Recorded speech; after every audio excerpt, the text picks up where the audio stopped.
Morning, everybody. It is 8:41 on this Tuesday morning, the 17th of October.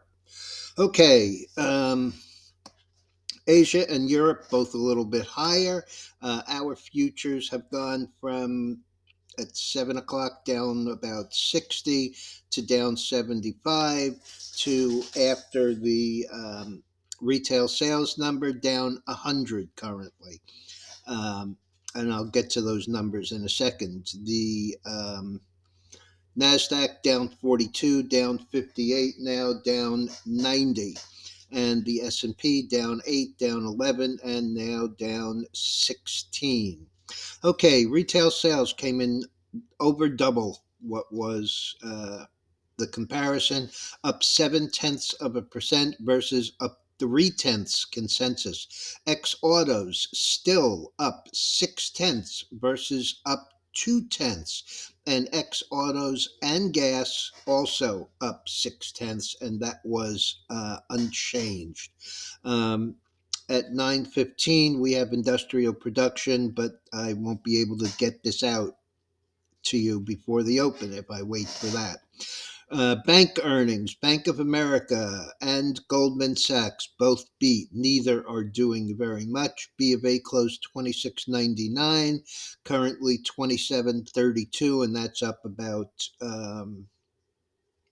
33 cents. Goldman Sachs closed 314.39. That's trading 314.84, up 45 cents. Johnson and Johnson beat and had decent guidance. It had closed at 157.53, got up as high as 161, but has backed down again.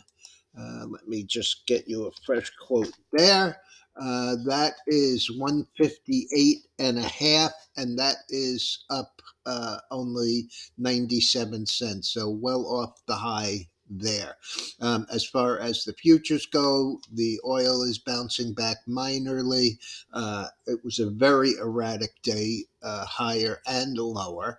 The grains are pretty much the same as they were yesterday. Soybeans up a little, corn and wheat down. Gold basically unchanged, up 0.3 of up 30 cents. Silver up 4 cents. Copper down 4 cents. That one's getting very close to a break, but it's also giving an opportunity here to be able to get long something with a very close stop. Um, as I said, S&Ps, Nasdaq, and Dow all sinking a little here. The Russell is down 860. Bitcoin, which was up 1,700 yesterday, giving back only $70, so that's pretty impressive. But the bonds are moving higher. Yield is moving higher. Bonds are down over a point. 1 in 6/30, which is 1 in 3/16, a little under 1 1/4 for those of you who don't do fractions.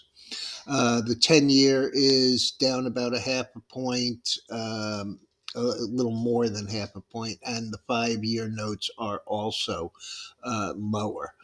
These bonds are doing something that I generally don't like to see.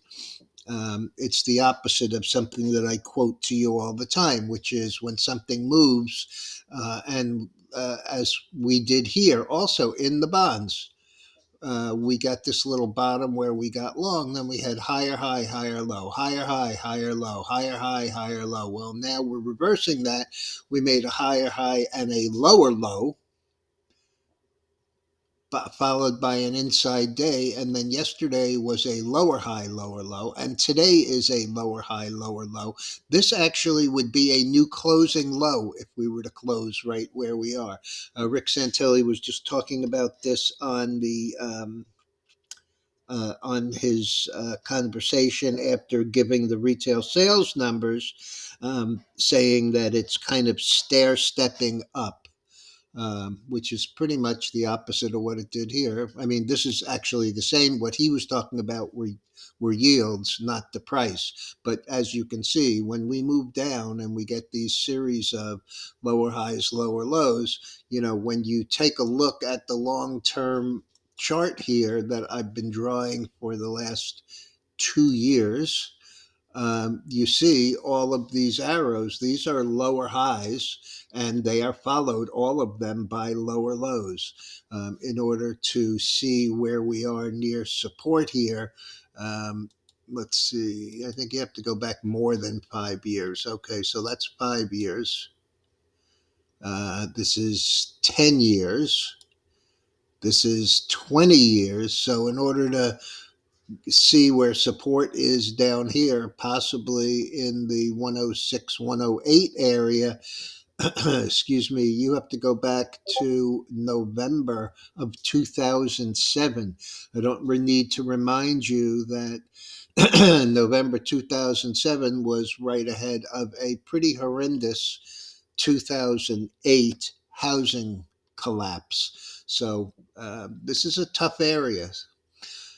In any event, also, Wyndham Hotels under the gun here. Choice Hotels was talking to them, and evidently, according to what was said on CNBC, um, Wyndham just kind of disengaged, stopped talking about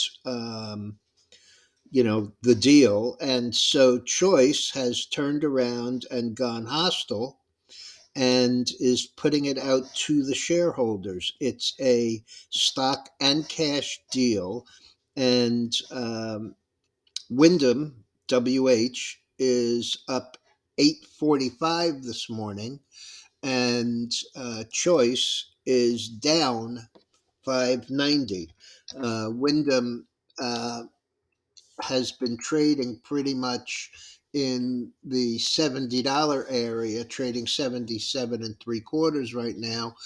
But the high of the day on this was 85 and a half. I think it's worth about $90.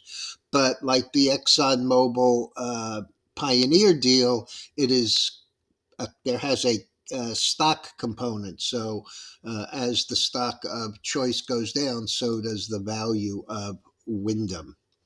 All right, folks. So, also Merck, which is up a little here, is also getting very favorable information from the FDA on multiple use of Keytruda for small cell small cell lung cancer, and that one is trading at 105. That's up about 85 cents, or about 8 tenths of a percent. All right, folks. Let me just give you one last look at the stock futures. S&P now down 20. Um, Dow is now down 102, and the NASDAQ is now down 110.